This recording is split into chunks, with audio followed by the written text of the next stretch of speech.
Hi, listeners. Welcome to Beyond the Checkbox, where we talk to frontline leaders about workplace mental health. I'm your host, Ryan Todd. Thanks for listening.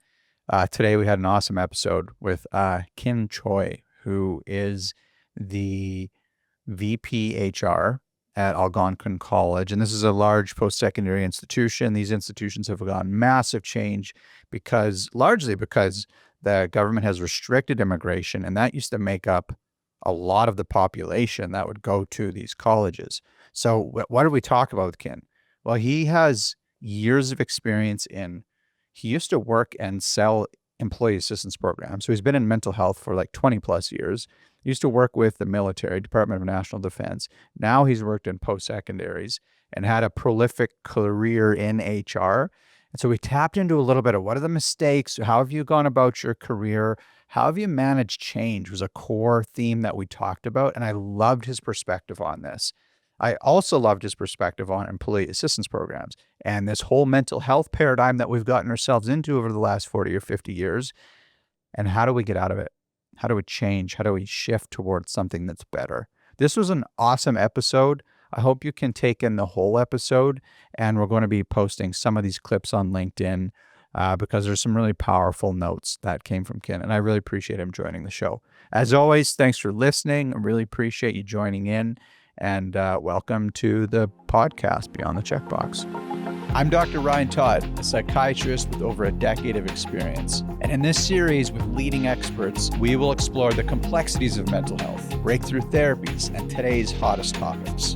This is Beyond the Checkbox Mind Masters. I don't know if I hate change or I begrudge it, or there just seems to be so much change, but that's the only constant is like continual change of even relationships or business structure or other people's relationships or politics, or like it's just nonstop. And it sounds like you personally have a nice paradigm in dealing with change, and you probably have to teach people about that too.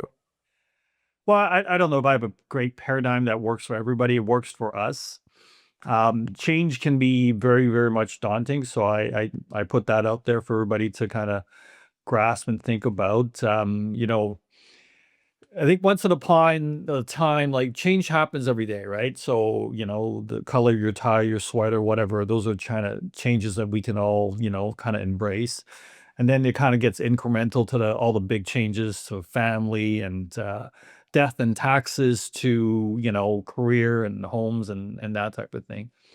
And I would, challenge everybody to think about their big changes in their life, right? How much of it was, in their control or not, and then how much of it whether it's in their control or not, they have the right mindset around what am I going to do about this change, right? I can resist the heck out of it, I can fight it, or I can use it to better myself, right? Um, as I said before we came on, we find ourselves. This is our fourth move this past week in the last 5 years. I don't think it's a formula for most people, quite frankly. There are days when I'm going like, what the heck, right? When you're trying to move boxes and stuff. And, I can't find things at the best of times at other houses. So I'm not going to be able to find things for the next probably 6 months. My wife accused me with starting every conversation with, where is X, right? Because I can never know Yeah. where X is. But, we kind of, live with that. And, I find it exciting to embrace the change and take advantage of it. I look back at every change that we made have been, for the most part, incrementally better. And then how, you want to take advantage of all that. Because the alternative is not great, right? The alternative is to be resistant, um, to fight it, right? To create all sorts of anxiety and angst about that. And I don't dismiss the fact that it all has all those types of things, but your mind and where your attitude comes with it matters a lot, in my view, right? How you want to, start from there. Uh, Little story yesterday, my son coaches competitive basketball. I like to think that he followed my footstep as I coached competitive basketball for a long time, and with him is one of my kids. Um, and you can see the evolution of change in my kid. Here he is, a better coach than I ever was. And the way he can deal with these 14-year-olds, and the resilience that they have, right? If you coach any kind of competitive sports, a lot of that is embracing change, all right? It's progression, right? When you're coaching during practices, your plan is always around how do I get them to progress, right? How do I teach them snippets along the way so that they can progress, like, so that they're ready for the game situation. And when that happens, it's all for the better, right? And that resilience that I think sports teaches. So, anyways, to come back to change, I think change is a good thing. It's inevitable in our society. There's a lot of it, right? So technologies and social media, and we can talk about AI and digital and what that's doing in the mental health space. But I think I would invite people to really, embrace change. Sometimes you have to embrace the suck, but I think often there's a lot of good out of change that we leave on the table. What do you do, or what do you help people with the changes that we don't have control over? That's the first part of that question. And then the second part is, how much change do we actually have control over? Because you could also have the perspective that it's all just happening and we're more or less passive agents to a lot of the changes that are happening. So the first part I think is the most interesting to me. What do you do with the change that you don't have any control over? I don't know if I would agree with that premise that there's no control, right? Um, I would look at it from the perspective of how much control in any situation of change, right? It's not zero, I don't think. When things are happening to you in an instant, right? I think you can coach yourself to be ready in that moment of truth. When something is confronting you, right? How have you been prepared to make that, to embrace it, to steer it, or is it just going to smack you in the face? And it's a hard skill to learn, right? Uh, to be able to observe a change that's coming at you. Let's talk about career. I mean, this is kind of the workplace stuff that we're talking about. Most changes in the workplace, in my opinion, should not come as a total surprise, right? If you're looking at signals from the organization, if you're paying attention to the economics, the people issue, the financials of what the company or your institution's going through, you kind of see it coming. So how do you prepare yourself for those types of change and take advantage of it? Here in Ottawa, where I am right now, the federal public service is quite yeah, enthralled with the cuts that were announced in the last budget. And it sounds like it's really significant. I've got a lot of friends that are really impacted upon it. My conversation with them is that there's a lot of opportunities. You could take advantage of those changes, right? And uh, can you bet on yourself with those types of changes? And it's not for everybody. I get that. So right now there's reductions of about 16,000 people that they have to let go by the end of the year, as I understand. But they're offering incentives for people to retire early. So anybody that's kind of 50 and above can, retire with an unreduced pension. So you can see that changes. Oh my God, I'm going to lose, right? Or you can see that changes. Wow, I'm going to get a secure lifetime annuity, and then I can go off and bet on myself to do something else. Is it only perspective that matters when a change hits? Like, the part of the thesis is that, like, change is change, it's going to happen. It's not necessarily good or bad, but how you view it and what you make of it is the most important thing. I think so. I think so. I haven't gone through a lot. I think, early on in my career, I remember fighting a lot of the change and being very resistant to it. And it didn't really get me very far. It probably got me into a lot of trouble with my bosses, you know. I remember I had a change in a boss at a very high level, and I was resistant to the change to my detriment, right? It was incumbent upon me to adjust, and I didn't adjust. It took me months to come to the realization that it was incumbent upon me to make that change. So if I would have stuck with not changing, I'm not sure where I would have landed. I think it would have been very difficult. What does that look like, not changing, being resistant?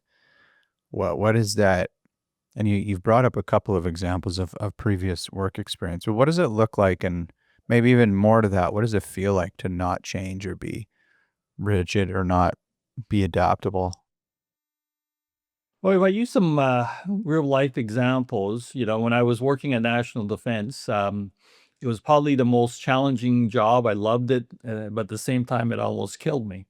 7 years as the chief human resource officer during the times of a lot of very challenging times with sexual harassment to suicide in the forces to leadership changes and so on.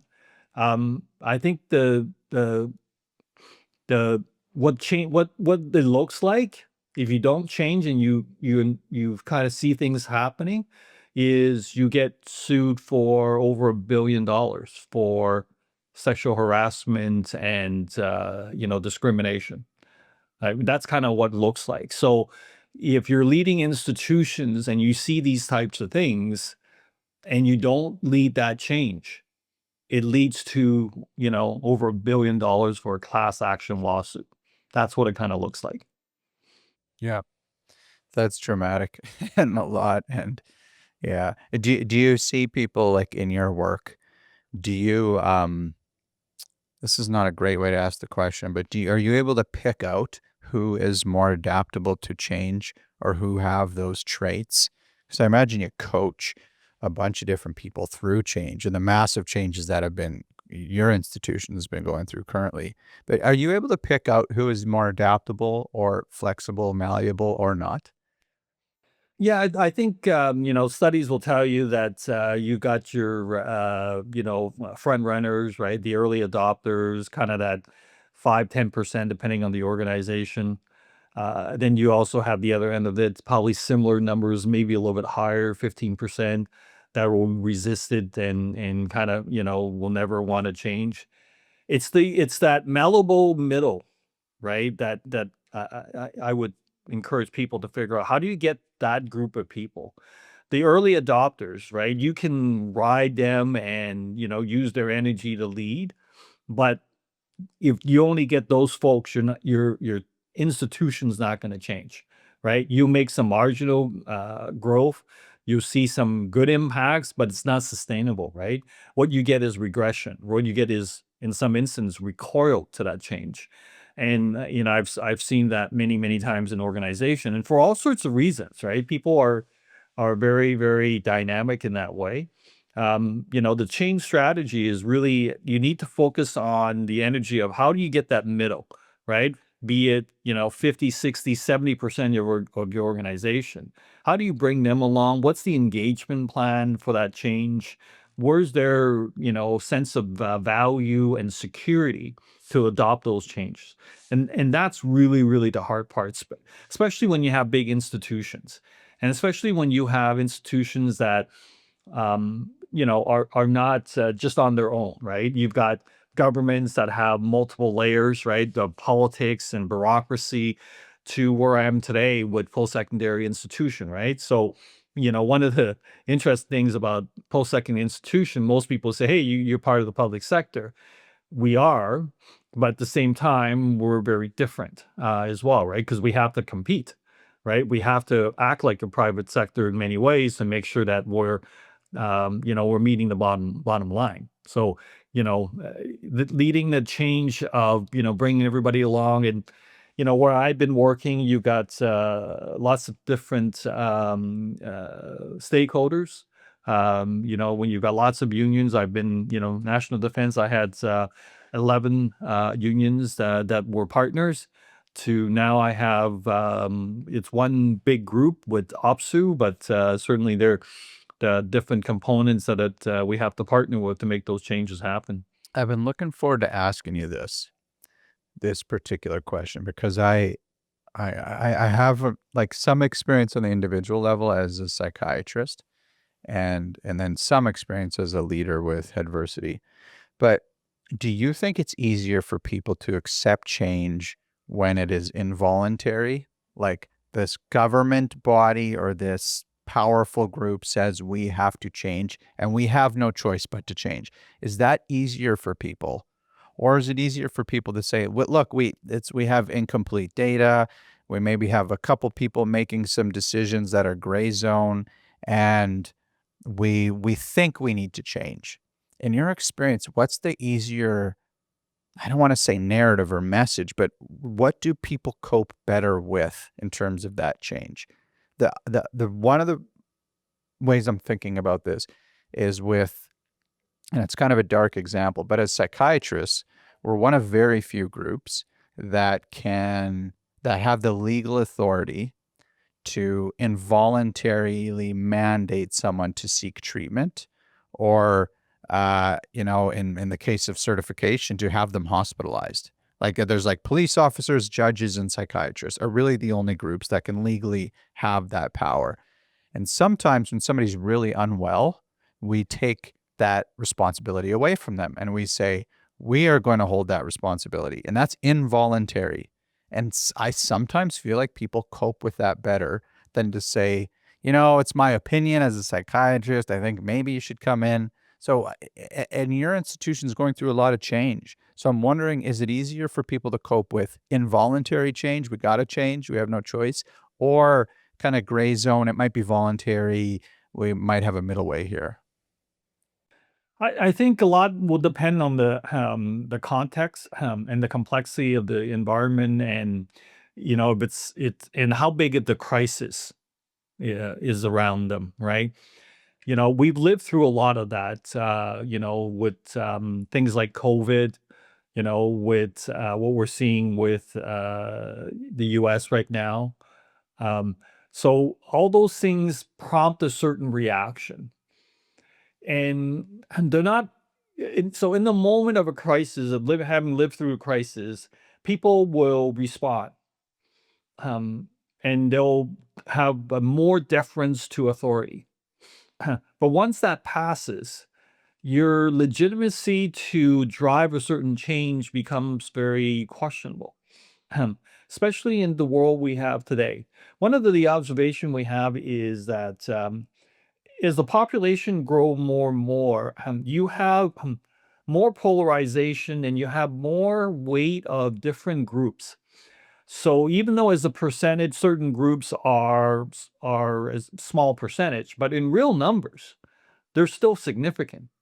So those are the kind of folks that can have loud, disagreement with you. That can have a major impact. If you see, what happened here in Ottawa, a few years back with the truck convoys, and most people didn't see that coming, right? The government said, "Oh, we didn't think it was going to be that bad." We thought was just some fringe elements that were coming into Ottawa to make a protest, like they always do. And I think what got lost was the amount of disagreement, angst, and the significant number of a small group of people that wanted to, go and create a conflict. And I think often governments, institutions get flat footed because their paradigm has changed. So in the past, wow, that's only 2%, right? So 2% of a much smaller number is not very big. But, when we're back with 30 million people, now 2% of 41 plus million gets to be a lot bigger type of fringe, right? And you see that in social media all the time. So I think it makes, our mental state and change very, very challenging. You get, the views that's so polarized. You get, the confirmation biases. So when you make a decision for an institution to say, we're going to go here, people may believe you for a short order, but that sustainability of that, and to be able to drive that, to get to where that is very, very challenging. Yeah, it's sort of a numbers game, like the majority and who shapes those opinions and who shapes the narrative, I think is probably very important. Yeah, I see that a lot with my, nephew and nieces. They're all kinda, I guess they'd be millennials and, Gen Zs, they're all in their kinda 20s. It's great to have them around because I have many of them, and they always, tell me what's right and what's wrong, but they're very, very dogmatic about it. Like, there is no light between their opinion and everybody else's. And trying to have a conversation with them to make to see the other side of the argument, I don't know, it's a strange thing, Brian. Like, it used to be you could have some real adult conversation, right? We've got a lot of holidays coming up, people are gonna get together in family, you know? It used to be taboo to talk about, religion and politics. Now it's all over the place. I mean, it's hard to get around a dinner table and not have those things kinda creep in when you're just talking to people about what's new and what's up. The our phones, right? And how we're driven by all that. You would know better than I. Like, our neurons are firing on all those, dopamines that we get from the likes that we get and not like, and that generation are keep getting driven by that type of thing, and it's troubling to see. It makes it hard to be institutional leaders, right? Because there's a lot of once upon a time, there's deference, right? That we trust people that are in leadership position to kind of get us out of the fire or get us out of the situation. Now you get people question you instantaneously before a decision can even be finalized. That makes it really, really difficult to manage the change. What do you make of that? What's been the driver of that change? The people like there's been a lot of data published on people don't trust institutions anymore. And this was American data, so it might not be as relevant, but healthcare institutions, educational institutions, government bodies, like people don't trust them anymore. And there seems to be a more of a trust towards, interestingly, corporations, which is a funny thing in like capitalism. But what do you make of that? Why people are they feel more that they can criticize, that they have a voice now, and like what do you make of that transition? It's in some way it's welcome and healthy, right? In a democracy, you want to have people have voices and hear them out. On the other hand, it's very dangerous because like, it's the minority that have a voice, right? I mean, I don't know how much time you spend on social media. I have like weaned myself off the most horrible things like X, right? I barely ever look at LinkedIn anymore because of that type of thing happening, where you get people that amplify negative thoughts and behavior. And I think that actually drives everybody into high anxiety. The so like it used to be when social media first came on, we were all very excited about communication, being in touch and being a share of values and opinions. And then we went down this path of darkness where people can say anything they want in any way they want to whomever. Things that people would Yeah. say to, if they looked you in the eye, they would never dare say that. But behind the shield of a phone, I an iPad or whatever, people will say all kinds of things. And I think that's very, very dangerous. So it actually mutes and denigrates healthy debate. So we can't get at, where where the truth may be. It becomes just either you're here or you're there. And so I don't know if I'm answering your question, Ryan, but it's really quite dangerous in my view. Well, the like what I'm hearing is that we've opened up the forum to everyone, but also the point is well taken. You can say anything to anyone in any way you want now. And that might be helpful, but at times it's really not helpful, especially when you're trying to make decisions or manage change management, as it were. Yeah. And at the same time, our society, we're living through a period of scarcity, right? Where it's harder and harder for most people to make ends meet, right? Economically, right? 60% or so of people are living, paycheck to paycheck. They don't have enough money in their bank accounts to survive any sort of emergency. And then, you've got the population that's, very small, that's, controlling the world and all the economics and that type of thing. And I think what happened during COVID was a lot of folks in that space just decided it's not a fair it's not a fair game, right? I'm not playing this game anymore, right? So no matter how hard I work and what I do, I can't win this game. And that's a sad statement because when people as a generation, as a society start doing that, you have a lot of downfalls, right? You have a lot of economic turmoil, you have productivity problems, you have a society that just kind of, going back to social media, just, living day to day, moment to moment.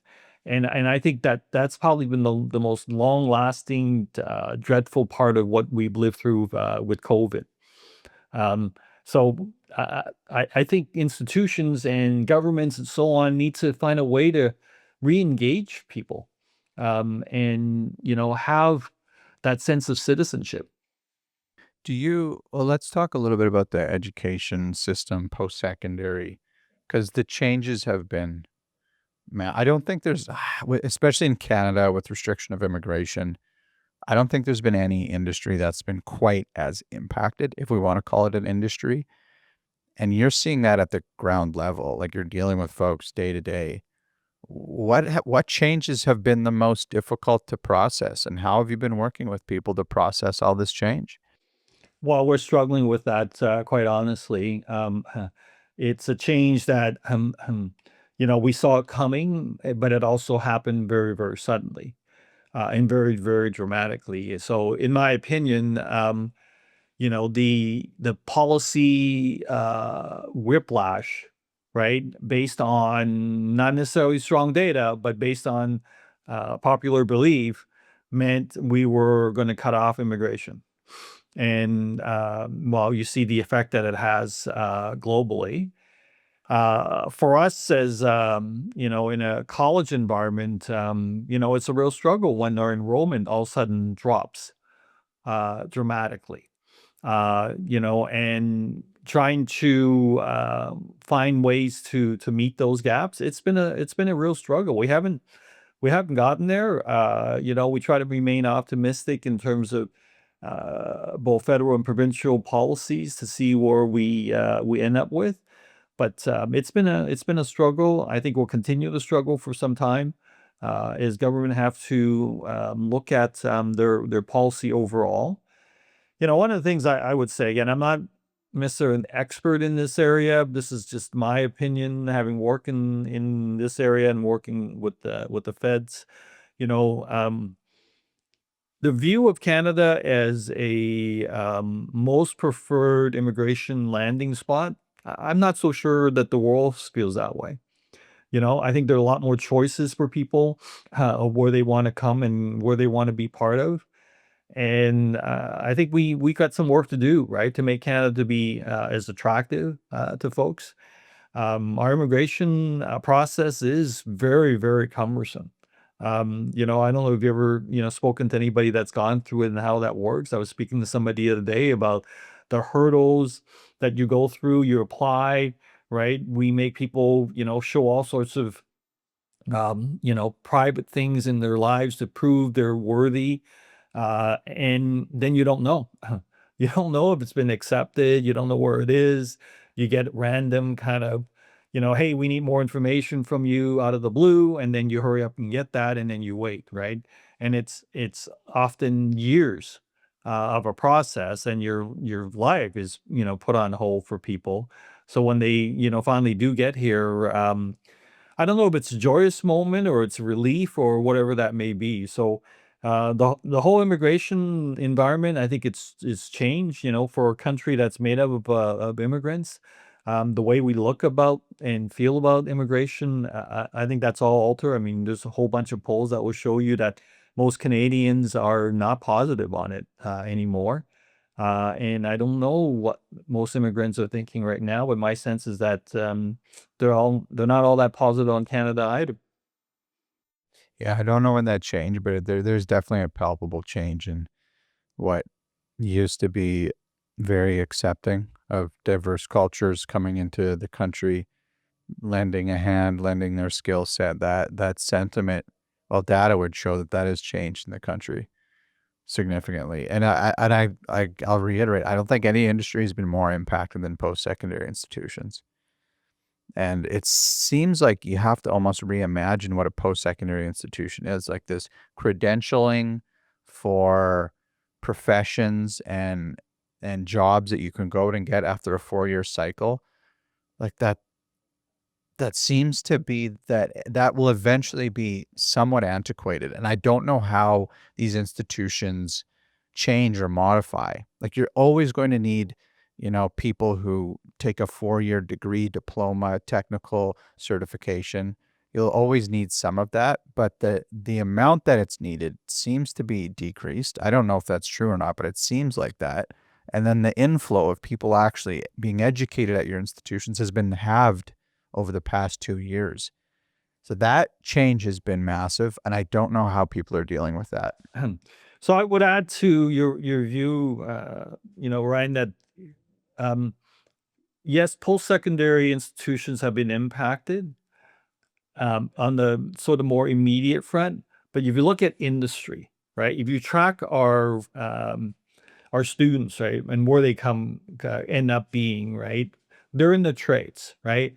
They're in, everything from the health services field to all the construction engineers and red seals and so on, right? Those are the massive amount of employment opportunities, right? Jobs, vacancies in the thousands that we can get fulfilled.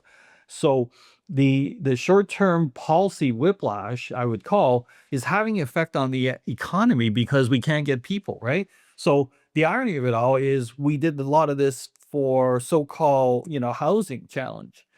And so now we're not getting people coming in to get the trades to build the houses, right? To be available to do all that. So it's yeah, we're the front end of all that, but the other indicator, the lagging indicator is really on the industry and the economic engine, right? Defense wants to, built in Canada.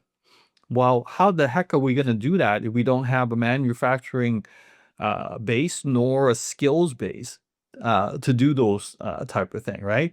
Where are you going to get the aircraft mechanics to be able to fulfill that? Where are you going to get people to build all the infrastructure that's available to that? So, there's opportunities here, but I think we have to really look at those problems on a whole system basis. And I think the argument actually doesn't resonate with Canadians when you only say, "Hey, post-secondary is suffering," right? If you don't finish the rest of the conversation with them, it just does not hit home. It doesn't resonate, and we've seen that in our polling, right? Not my polling or college, but polling overall in these types of areas. So we started off by talking about the opportunities in change. And I think that's a nice place to kind of bookend the conversation. What do you see as the opportunities with this massive change that a lot of post secondaries would say it's all bad, it's all negative? But you've committed to never succumbing to that and to being optimistic and to thriving in these moments of change. What do you see as the positives from these changes? Well, I think there's always these situations that make us think about how we, operate, how we organize, right? We haven't touched on AI and digital, right? So where do we want to take that, right? So we can let it happen to us. And there's a lot of people, I think most people right now, from at least at my levels, there's more fear than there are people embracing it. right? So taking advantage of AI and digital, again, not only in post secondary, but I think society wide, right? How are we going to use it, and where are we having the conversations to drive it? If we look at digital and AI in mental health, for example, right? So there's a lot of that going on, right? I used to sell this stuff, right? And CBT and, having AI agents to help steer all that. You're getting a bit of a backlash from people to say, oh my God, I got into trouble because, you know, whatever platform told me something, right? And there's danger there. There's no doubt about it. But at the same time, it can help us, right? It can help us if people that are afraid to have um, sessions, to have counseling, right? I mean, you know this, right? Right now, the whole mental health perspective is I get help when I'm in crisis, right? That's not a good model. And it makes your job, I think, a lot harder when people are coming to you when they don't have the foundations, they don't have the building blocks, right? And so what if we have digital and AI that helps people with those building blocks, right? What if we normalize it and make mental health a really strong hygiene using the support of digital and AI, right?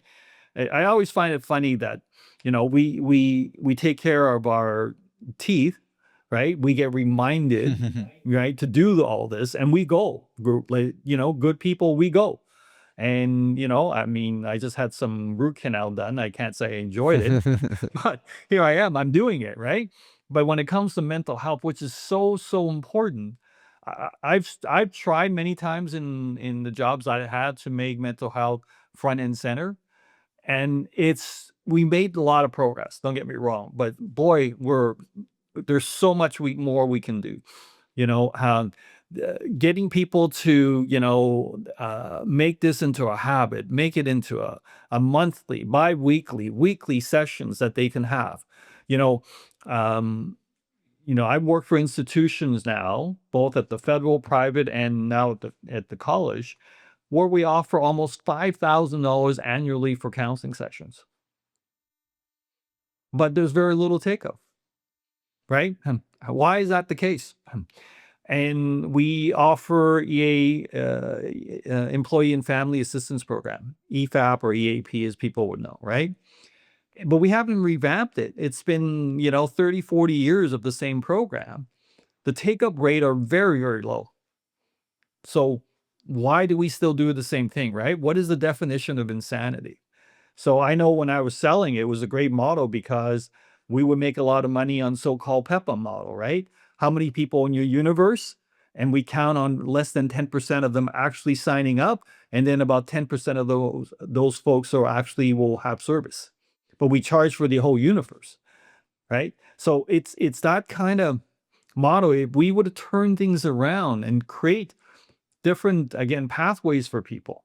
I've been advocating giving people time off if they choose, right, to do their counseling, right, to lead by example and to tell your staff, hey, don't disturb me at this time. I'm, going into a session with my counselor, right, with my therapist, whatever that may be. So getting people to comfortable on that versus I have to see somebody now. I'm in absolute crisis, right? And if you look at our healthcare system, I think up to 40% of people that go to emergency rooms are people with mental health issues. And why is that? Because they have nowhere to go, right? Because they're in crisis. And guess what? Emergency doctors are not necessarily, equipped, right? Nurses there are not necessarily equipped. So how do we get people off to a different way so they can actually get treatment, right? Now, again, not when they're on crisis, but what's the building blocks that we can have for people? And I think there's really great opportunities within major institutions, right? I think it's a good first step that we've got people investing, right? I think Bell was one of the first ones to offer 5,000 to their employees. The Feds have done it now. And other organizations are doing it. But how do we get actually people to take advantage of all that, right? Here's the irony of it all, right? If it's vision or massage or dental, right? Here we are at the end of the year. Everybody's trying to spend all the money in their benefits. Okay. So, but when it comes to their mental health, right? I don't know what the latest number is, but it's very, very low against that $5,000. I doubt that people are spending $1,000 worth of that service, but they're maxed out at their massage, right? Which is a very short term cure for stress management. I've always wondered if there's a different dopamine hit when doing something like massage or even dental or vision, as opposed to mental health. Like there's a reward system when you do something preventative that is not as intense as that reward system of when you do something on a crisis level. But and I've always wondered why people would use massage more than counseling. And it's got to be there's stigma, of course, access, of course. Those that has been the curse for the last 30, 40 years. But now that it's become more accessible and we have $5,000 per employee, what is it? And I think it doesn't give you that same jolt of dopamine when you are doing a preventative mental health exercise as opposed to a physical health exercise. It doesn't feel as good. Well, that leads to one of the points that I've been working at is, you know, how do we help institutions be comfortable with the mental health piece, right? So there's been a lot of work with the Mental Health Commission. I was part of working on the 13 psychological, standards and so on. But institutions really haven't take up that space, right? So there's a lot of again, something bad happens, here's what you can do for service. But institution themselves, looking at the policies and programs and practices of institution, is there a mental health lens to it? How is it constructed? We've been doing it a little bit more around gender. I've been, pushing my folks to look at it from a diversity perspective, right? A lot of policies are inherently biased, right? And I get like staffing, for example, is inherently biased, right? Whenever I say to my folks about that, they all look at me, "What are you talking about?" Well, look at how we have job description written out or what we ask for experience, right? You need 10 years of senior management experience in X. Well, by definition, you've already excluded a lot of the population that are immigrants and from a different background, right? Because they don't have that. So is it really bona fide or not? So I think similarly with mental health institutions, if they can look at, what do they do? What are the barriers? What are the stressors and what are the things that create mental health challenges? The way your work environment is set up could either help or not, right? We talk about physical activity as a great support for mental health. Some institutions actually set it up so that you have to get up and move and and have more physical activity.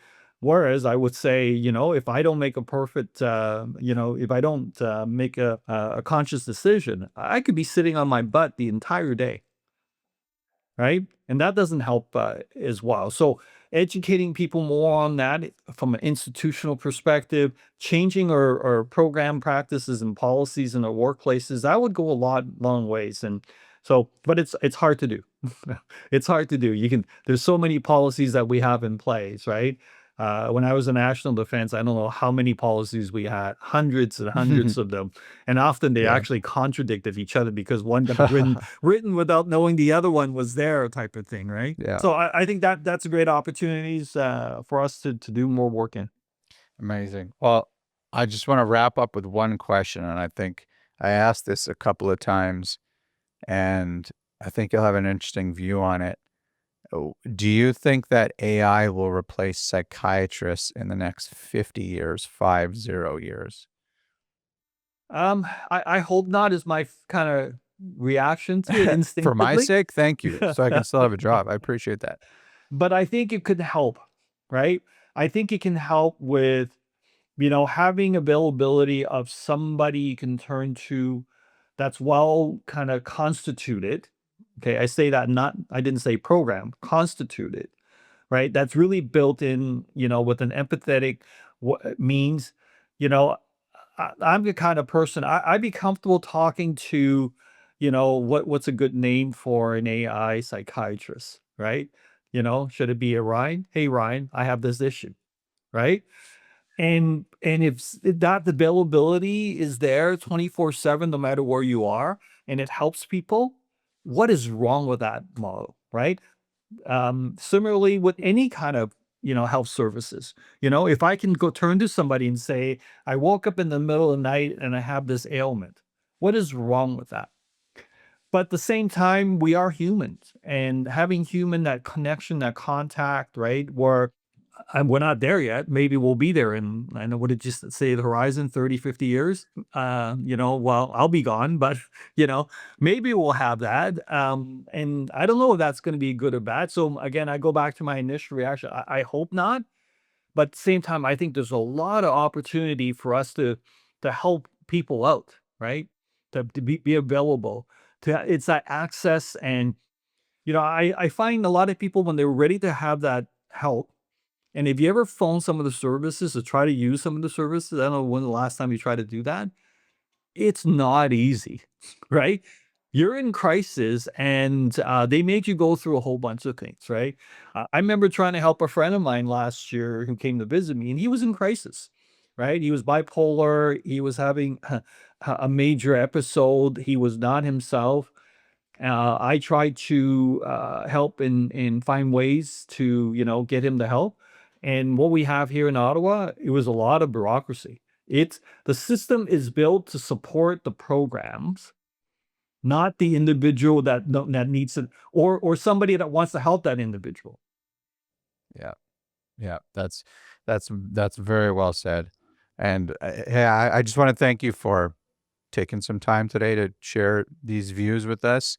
I mean, given your experience and many years of experience, I think you're hitting the issues right on the head. And I am also optimistic that there's a change here that we could take advantage of. I think it'll be important for leaders like yourself to shepherd that. So thanks for taking the time today. Yeah. Hey, thanks very much for inviting me. I hope this was worthwhile. I just leave the audience that look, I've made more mistakes in my career in this space. I'm hoping that I can impart some of that, learning from others. And my challenge is, be resilient, stay positive, embrace the change. It's going to happen with or without that embrace. So you might as well embrace it and try to make the best of it.